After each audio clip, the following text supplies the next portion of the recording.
오늘은 우리가 읽은 본문 26절에 나오는 이와 같이 성령도 우리의 연약함을 도우시나니라는 부분에 근거해서 도우시는 성령님이라는 제목으로 말씀을 나누어 보려고 합니다. 오늘 본문에서의 말씀처럼 인간은 누구나 연약합니다. 연약하다는 것은 뭡니까? 연약하다는 것은 힘을 쓰지 못한다는 것입니다.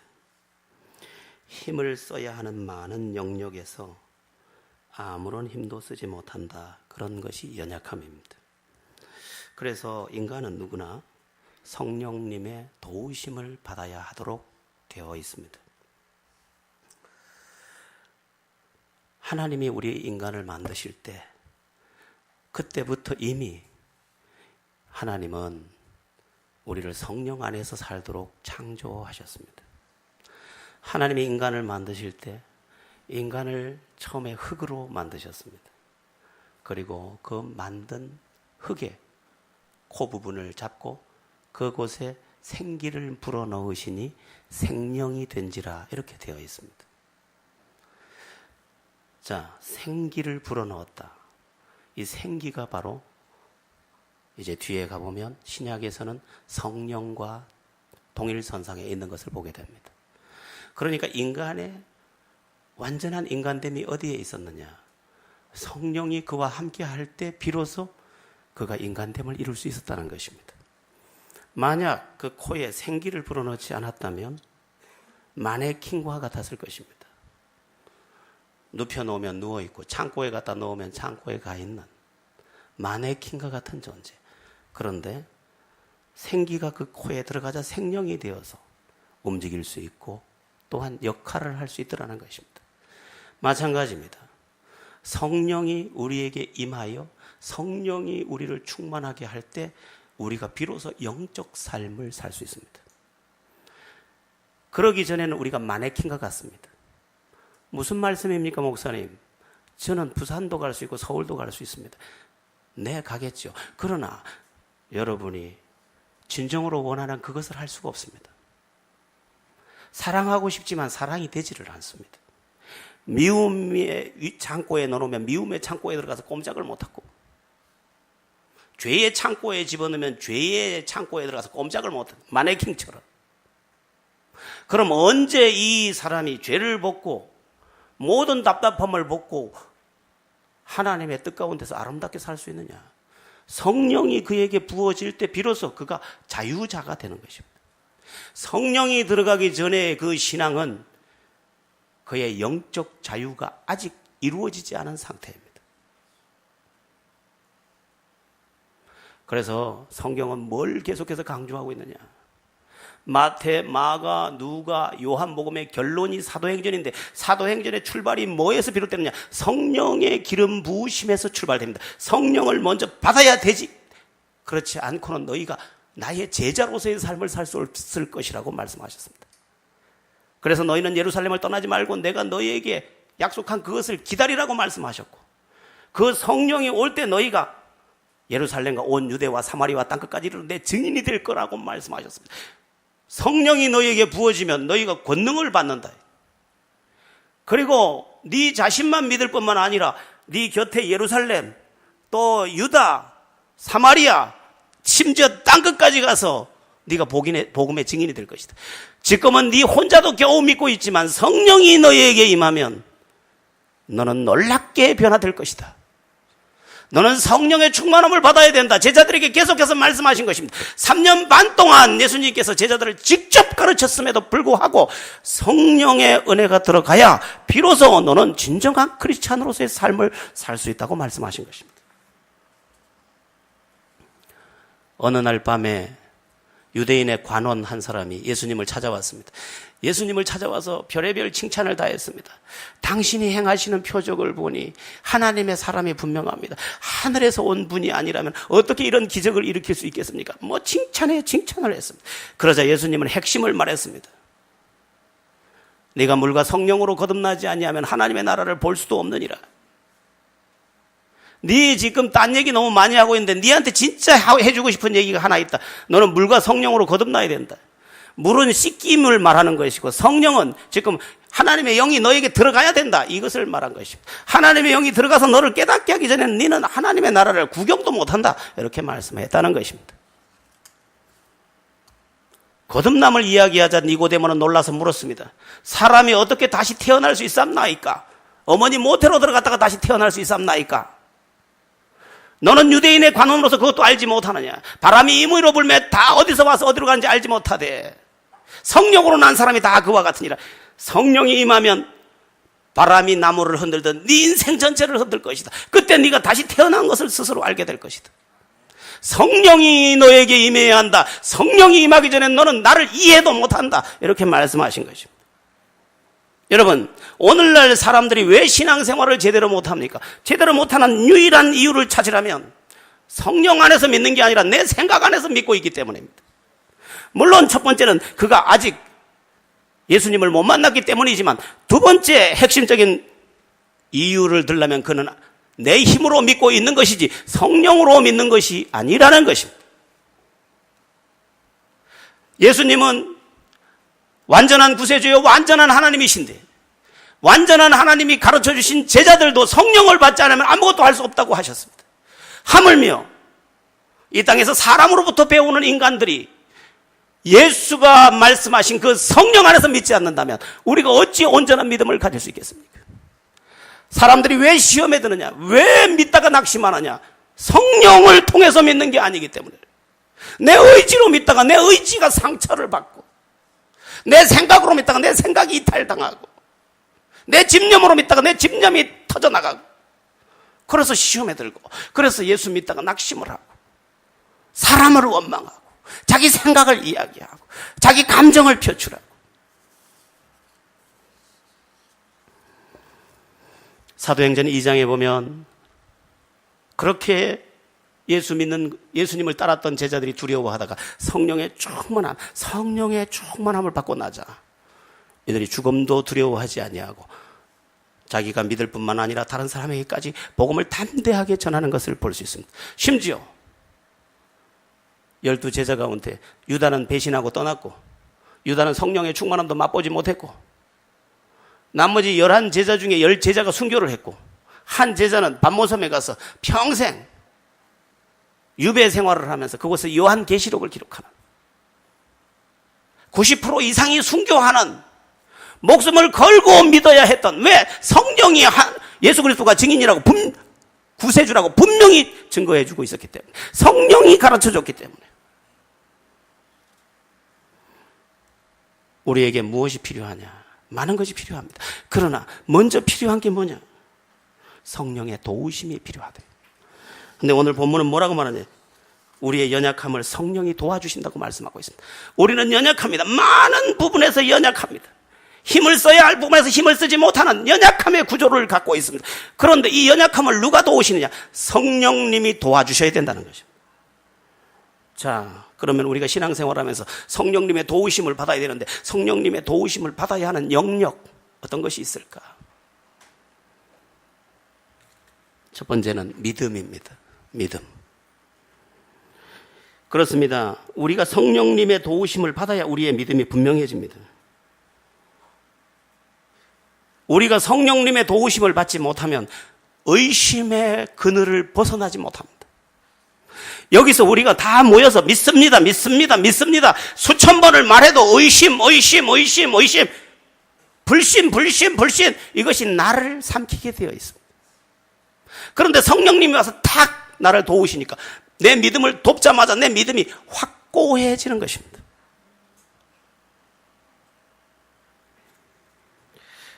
만약 우리에게서 의심이 사라지고 믿음이 확고해지면 어떻게 됩니까? 모든 문제가 해결됩니다. 즉시 평화가 옵니다. 믿어지니까 모든 염려를 주께 맡길 수 있고, 믿음이 오니까 주께 무조건 순종할 수 있게 되고, 믿음이 오니까 믿음으로 기도할 수 있게 되고, 믿음이 오니까 그 말씀을 내 삶에 적용하게 되고, 그러면서 말씀의 결과를 얻게 되고, 믿음의 결과를 얻게 되고, 믿음의 결국인 승리를 얻게 되는 줄 믿으시기 바랍니다.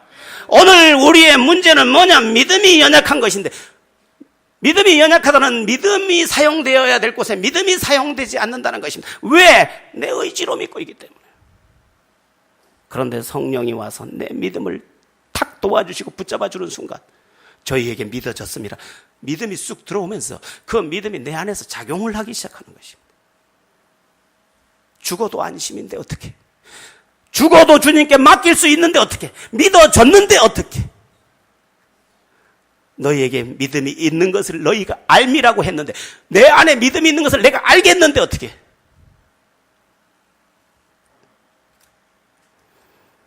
진정한 믿음의 행진이 여러분에게 이루어지도록 성령님의 도우심이 여러분에게 풍성하게 임하기를 축원합니다. 도우시는 성령님, 또 어떤 부분을 도와주실까? 두 번째는 우리의 마음을 도와주십니다. 여러분, 우리의 마음은 매우 중요합니다. 마음에 의해서 모든 것이, 아니 많은 것이 결정되기 때문입니다. 그런데 로마서 12장에 이런 말씀이 나옵니다. 너희는 이 세대를 본받지 말고 오직 마음을 새롭게 함으로 변화를 받아. 오직 마음을 새롭게 함으로 변화를 받아. 이 순서를 잘 봐야 됩니다. 마음을 새롭게 해야 인생이 변한다는 거예요. 마음을 새롭게 하지 않으면 인생은 변하지 않습니다. 어떤 사람이 불행하다고 여기는 것은 그 마음이 불행하다고 여기기 때문이에요. 어떤 사람이 행복하다고 생각하는 것은 그 사람의 마음이 행복하다고 여기기 때문이에요. 우리가 부러워하는 그 사람도 슬프대. 왜? 마음이 슬프기 때문이에요.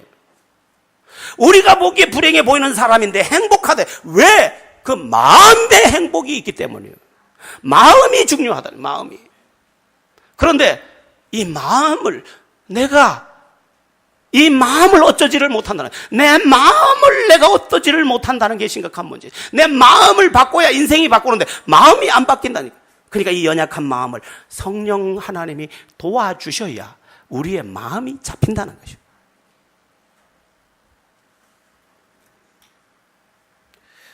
그러니까 우리의 마음도 내 마음대로 안 되는데 이 마음을 성령님이 와서 붙잡아 줄 때 내 마음이 바뀌면서 바뀐 마음이 바뀐 인생을 선물하더라는 것입니다.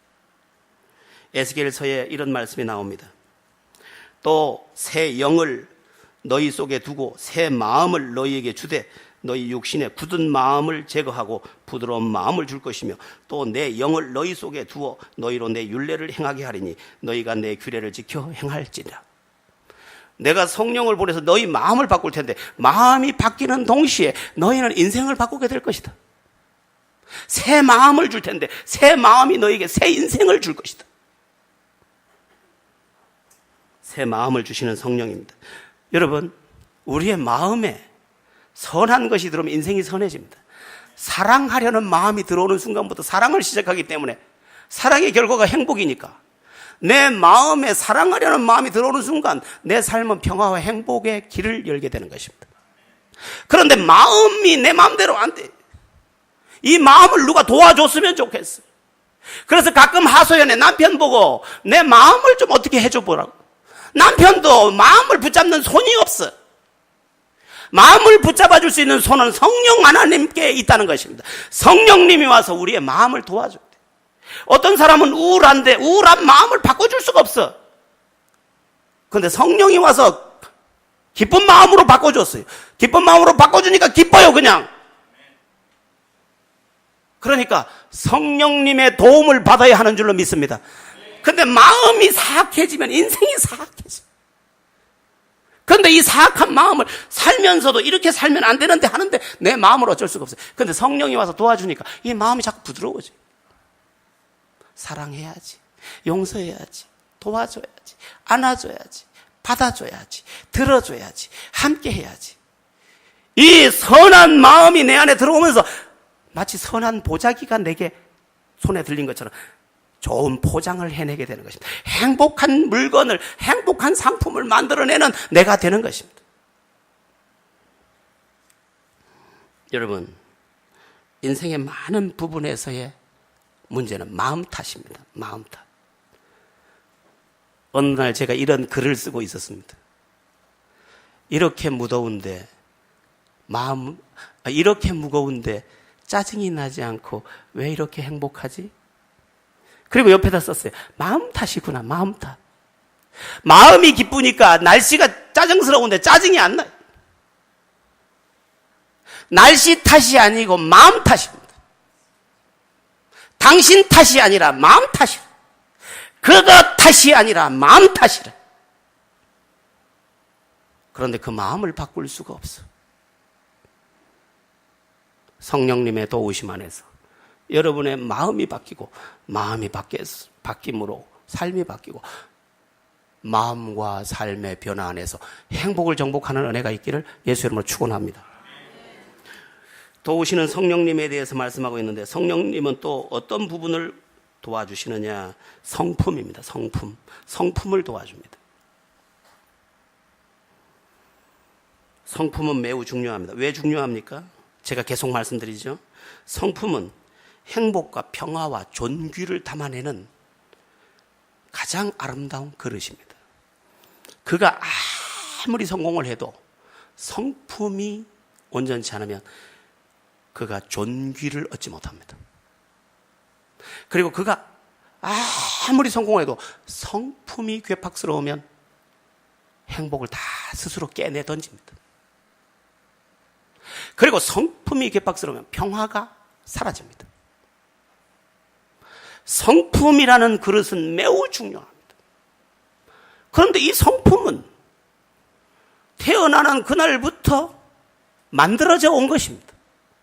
응애하고 태어나던 그날부터 우리는 스트레스라는 것을 받게 되어 있습니다. 어떤 아이는 옛날에 엄마한테 상처받은 기억이 난다는 거예요. 뭔 기억이 나니까 엄마가 자기를 포대기를 너무 세게 조여가지고 발이 저리는데 모르고 자꾸 엉덩이를 때리더라는 거예요. 기억이 날지 안 날지 모르지만, 그게 진짜인지 아닌지 모르지만 그렇게 아이는 엄마에 대해서 분노하고 있었던 거예요. 자기도 모르는 무의식의 자아 안에서 분노하고 있었던 거예요. 그런 분노들이 하나둘 다 쌓였어요. 눈 동그랗고 예쁜 아이만 선생님이 사랑하고, 자기는 숙제 검사도 안 하고, 숙제 해온 날은 검사 안 하고, 숙제 안 해온 날은 검사해서 자기를 때리던 선생님에게도 분노가 있는 거예요. 선생님이 쟤한테는 심부름 시키고 나한테는 심부름 안 시키는데 상처를 받은 거예요. 그런 분노들이 차곡차곡 쌓였어요. 그게 나쁜 성품으로 우리 안에 가득해. 그런데 그 나쁜 성품이 나를 지금 지탱하고 있으니까 행복할래야 행복할 수가 없고, 평화로울래야 평화로울 수가 없고, 그래서 내 성품을 바꿔보려고 애쓰지만 내 성품이 바뀌어지지 않아요. 조금 바뀐 것 같지만 급한 일만 딱 나오면 그 성품이 그대로 다 나와. 그래서 다 가진 것 같지만 행복을 가질 수가 없어. 평화를 가질 수가 없어. 존경을 받을 수가 없어. 이 성품 어떻게 해야 돼요? 저도 저를 보면 상처에 쓴 뿌리가 얼마나 깊은지 제가 알고 있어요. 근데 이걸 고칠 방법이 없어요. 누가 고치고 누가 바꿔줄까? 여기 지금 학생들 와 있는데 이 학생들도 잘 들어야 돼요. 완전한 엄마는 없어요. 완전한 아빠도 없어요. 완전한 얼굴을 가진 사람도 없어요. 그래서 상처받지 마. 엄마가 못났어도 괜찮아. 그대들의 엄마 못난 거 나도 알고 있으니까 괜찮아. 난 우리 아버지가 왜 농사를 짓는지 너무너무 상처가 됐어.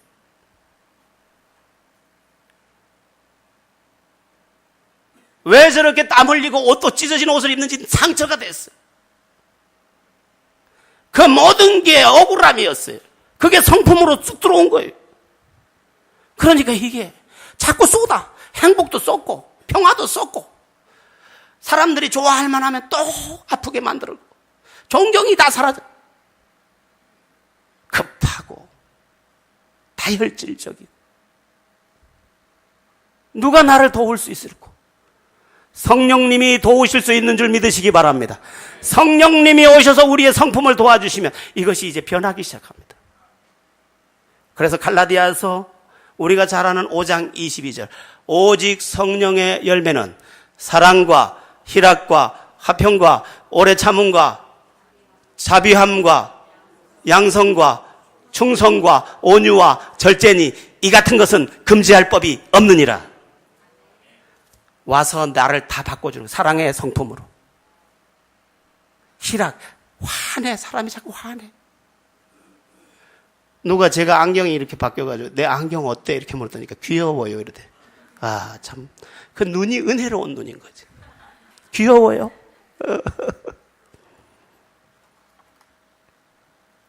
어쨌든 성품이 자꾸 바뀌어. 근데 성품은 서서히 바뀝니다. 거듭남은 오늘 당장 시작되는데, 거듭나서 거룩함이 시작되는데, 이 거룩함, 성화라고 하는데, 이 성화는 서서히 진행돼. 왜 그러냐? 오랜 세월 동안 내게 박혀 있는 것이 이제 서서히 빠져나가야 되는 것입니다. 그래서 내 안에서 독소가 사라지는 것을 내가 보고 있는 것입니다. 어느새 1년 전에 나와 지금이 다르고 10년 전에 나와 너무 다르고 20년 전에 나와는 비교할 수 없이 다르고 30년 전에 나와는 딴 사람이고 얼마나 변화시켜 주셨는지. 여러분, 도우시는 성령 안에서 성품을 새롭게 하십시오. 그렇지 않으면 여러분이 그토록 원하는 행복과 평화와 존귀가 다 사라집니다. 누가 사라지게 만듭니까? 여러분 자신이. 누가 깨버렸습니까? 여러분 자신이. 한번 따라해 보겠습니다. 성령님, 내 성품을 도와주소서. 네, 여러분의 성품이 성령님의 도우심 안에서 새롭게 되기를 축원합니다. 도우시는 성령님, 또 어떤 부분을 도와줄까? 의지를 도와줍니다. 의지력. 의지가 뭡니까? 해야 할 것을 하게 하고 또 하지 말아야 할 것을 하지 않는 힘입니다. 이것은 매우 중요합니다. 인생에서 승리하는 법칙 가운데 중요한 부분이기도 한데, 승리하는 인생의 비결이 뭐냐? 내가 해야 할 것은 반드시 하고 하지 말아야 할 것은 결코 하지 않는 것입니다. 우리가 스스로 부른 재앙은 다른 게 아니에요. 하지 말아야 할 것을 열심히 하고 해야 할 것은 결코 하지 않는 것입니다. 이게 재앙이에요. 사람들은 얼마나 똑똑한지 몰라요. 저 사람 왜 저렇게 사는지 모르겠대. 그러나 자기를 생각해야지. 자기는 해야 할 거 하지 않고 하지 말아야 할 것만 하면서 자기 거울을 보는 사람이 돼야지. 의지가 엉뚱한 곳에 작용하고 있는 거예요. 나를 살리는 방향에서 작용해야지.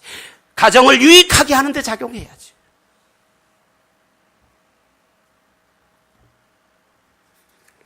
성령이 나를 도와야 합니다. 해야 할 것을 할 수 있게 하고 하지 말아야 할 것을 하지 않게 해주셔야 합니다. 저는 이런 경험도 합니다.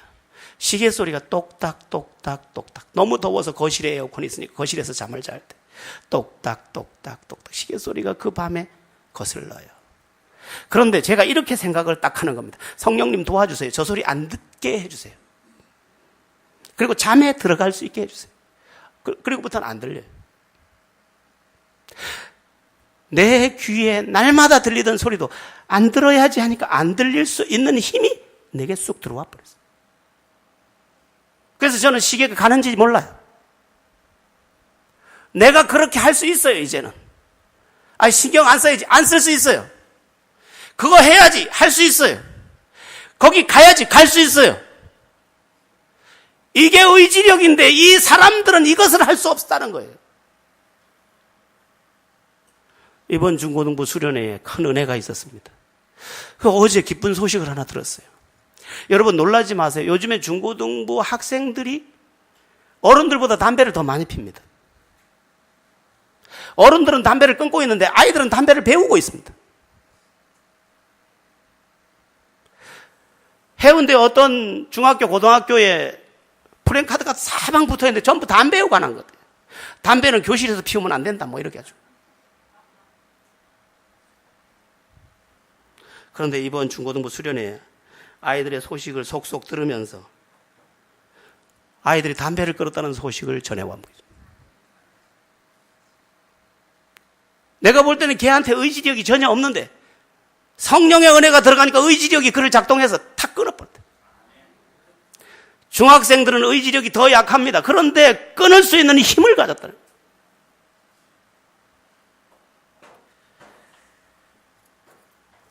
이것은 다르게 말해서 성령이 우리의 의지를 도우면 이겨야 할 것을 이길 수 있게 된다는 의미이기도 합니다. 유혹을 이길 수 있습니다. 환난을 이길 수 있습니다. 심지어 나 자신을 이길 수 있습니다. 우리의 적의 최고의 적은 나 자신인데, 나를 이길 수 있으면 다 이기는 것인데 나를 비로소 이기는 것입니다. 예전에 나한테 매일 졌어요.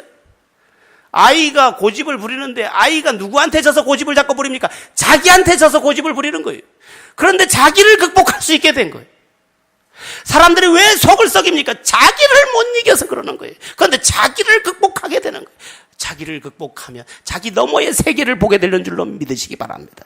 성령이 도와주시면 의지력이 내 안에 들어오고 그 의지가 그것을 할 수 있게 한다니까요. 여러분이 지금 미리 주보를 보셨겠지만 내일 여러분이 좋아하는 광고가 나가지 않았습니까? 3주간 특별 새벽 기도회. 여러분 다 하실 수 있는 줄 믿습니다. 아멘 하셨으니까 어떻게 그것을 할 수 있습니까? 성령님이 우리의 의지를 돕기 때문에 의지를 도우시는 성령 안에서 능히 그것을 할 수 있습니다. 여러분 모두 성령님 도와주세요. 성령님 내 의지를 도와주세요. 결심하시고 꼭 승리하기를 축원합니다. 도우시는 성령님은 여러 영역을 도와주는데 그 중에 또 한 가지 빼놓을 수 없는 게 깨달음을 도와줍니다.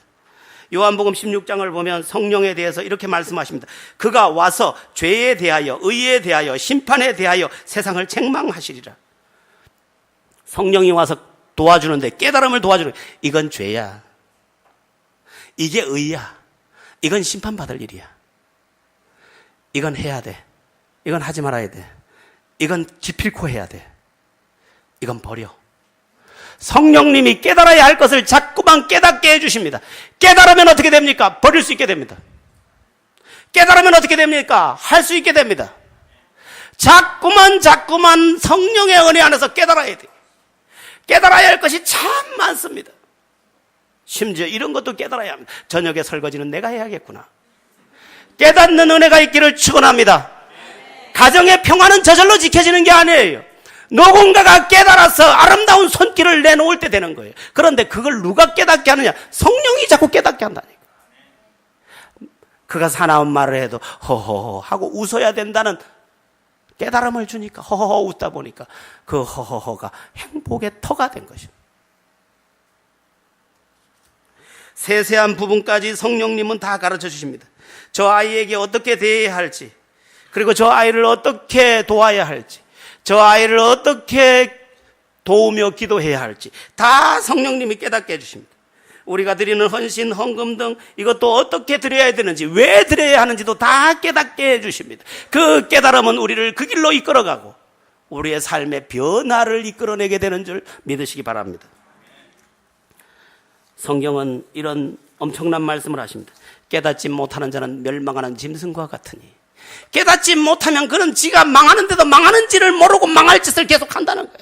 깨달아야 되는데 못 깨달으니까 망할 짓을 하면서도 나는 행복하기를 원해, 나는 축복을 원해, 나는 평화를 원해. 누가 그래요? 누가 그래? 매일 싸우면서 하는 말이 나는 평화를 원한대. 그렇게 살면서, 그렇게 못 깨달으면서 평화가 가겠어? 행복이 가겠어? 영광이 가겠어? 승리가 가겠어? 존귀가 가겠어? 아무것도 갈 수 없어.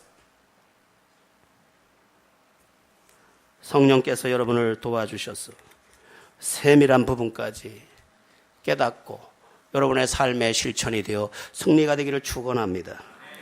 그 외에도 우리를 도우시는 성령은 다양한 방면에서, 아니 모든 인간의 영역에서 우리를 도와주십니다. 오늘 본문에도 보면 기도해 주시는 성령님에 대한 말씀이 나오는데, 기도도 하다가 보면 성령이 도와주시면 기도가 이상하게 변하기 시작합니다. 내가 기도를 막 부르짖고 기도하는데 어느 순간 성령이 와서 기도를 도와주는데 기도를 빌바를 알게 하면서 차곡차곡 하게 하십니다. 그리고 믿음으로 하게 하고 기쁨으로 하게 하고 피곤하지 않게 하고 새 힘을 줘서 하게 하고, 나중에는 성령이 내 입술만 주장하면서 성령이 친히 우리의 기도를 해나가십니다. 이 깊은 경험을 하고 나면 밤이 하얗게 샌지도 모르고 성령의 도우심 안에서의 기도를 하고 내 영이 분이엘의 새 아침과 같은 새 태양을 만나게 되는 줄 믿으시기 바랍니다. 그 아침이 새 아침인 거예요. 오늘 날이 밝았기 때문에 새 아침이 아니에요. 은혜가 온 아침이 새 아침이에요. 날마다 뜨는 해가 다른 해가 되는 것입니다. 여러분 안에 성령님의 도우심이 여러분의 깊은 영적 세계를 이루게 하시기를 축원합니다. 매우 중요한 사실 한 가지는 성령님을 실제로 의지할 줄 알아야 한다는 것입니다. 제가 여러분에게 쉽게 적용할 수 있도록 알려드리겠습니다. 이렇게 하시면 됩니다. 성령님을 인정하고 의지하면 됩니다. 성령은 영이기 때문에 눈에 보이지 않습니다. 그런데 우리는 그 성령의 존재를 인정하는 것입니다. 그 성령의 존재를 먼저 인정하는 것입니다.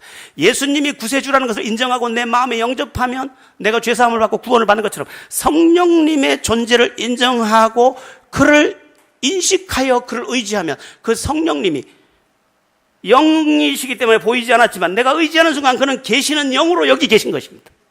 그래서 첫 번째 조건이 뭐냐? 성령님을 인정하는 것입니다. 그 다음에 이 성령님을 실제로 의지하는 것입니다. 어떻게 의지하느냐? 한번 따라해 보겠습니다. 성령님, 나를 깨닫게 도와주소서. 그렇습니다. 성령님께 나를 깨닫게 해달라고 도와달라고. 그럼 우리가 의지를 얘기해서 성령님 나에게 의지가 없습니다. 내 의지력을 도와주소서. 성령님 나에게 믿음이 없습니다. 나의 믿음 없는 것을 도와주소서. 성령님 나의 이 모난 성품이 나를 불행하게 합니다. 나의 모난 성품이 선한 성품으로 바뀌어지도록 도와주소서. 성령님을 인정하고 성령님을 실제로 의지하면 성령님이 역사하는 줄로 믿습니다. 간단합니다. 우리 주님은 우리가 연약한 자들인 줄을 알기 때문에 어려운 방법을 하나도 만들어 놓지 않았습니다. 예수 믿으면 죄사함 구원 그렇게 해놨습니다. 예수 믿고 네가 왜 나무 다리를 건너서 십자가를 짊어지고 어디까지 가야 돼? 이런 방법을 쓴 적이 없습니다. 예수 믿으면 죄사함 구원 간단하게 말씀. 스위치 누르면 전기 들어오지. 예수 믿으면 구원이야. 누르기만 해. 간단하게 말했던 것처럼 성령님에 대해서도 간단하게 성령님을 인정하고 성령님을 의지하면 그가 나를 도와줄 줄로 믿습니다. 이 시대의 가장 절박한 조건은 뭐냐? 성령님을 의지하는 것입니다. 예수 그리스도께서는 우리의 죄사함과 우리가 치러야 될 모든 것을 다 지불해 주셨습니다. 성부 하나님께서는 우리를 지명해서 불러서 당신의 백성으로 지정해 놓으셨고 예수님은 지정해 놓은 그를 위해 우리의 죄사함을 위해 십자가를 지시고 성령님은 우리를 도와서 믿게 하시고 우리를 변화시키는 역할을 하도록 그렇게 서 계십니다. 그 성령 하나님을 실제로 의지하면 성령 하나님이 우리를 도와서 우리가 구원뿐만 아니라 승리하는 인생, 행복한 인생, 자랑스러운 인생, 하나님께 영광 돌리는 인생이 되는 줄로 믿습니다. 따라해 보겠습니다. 성령님을 인정하라. 성령님을 의지하라. 바로 이것입니다. 오늘의 주제가 그것입니다. 성령님을 인정하라. 성령님을 의지하라. 그래서 그 도움을 받아라. 성령님은 여러분을 도와주기를 원하고 계신다. 다만 그를 인정하고 의지하는 사람이 없는 것이 문제다. 여러분 모두 도우시는 성령님을 인정하고 의지해서 성령님의 도우심 안에서 오늘 제가 말씀드린 모든 영역에서 위대한 믿음의 승리를 이루어내기를 예수 이름으로 축원합니다. 기도드리겠습니다.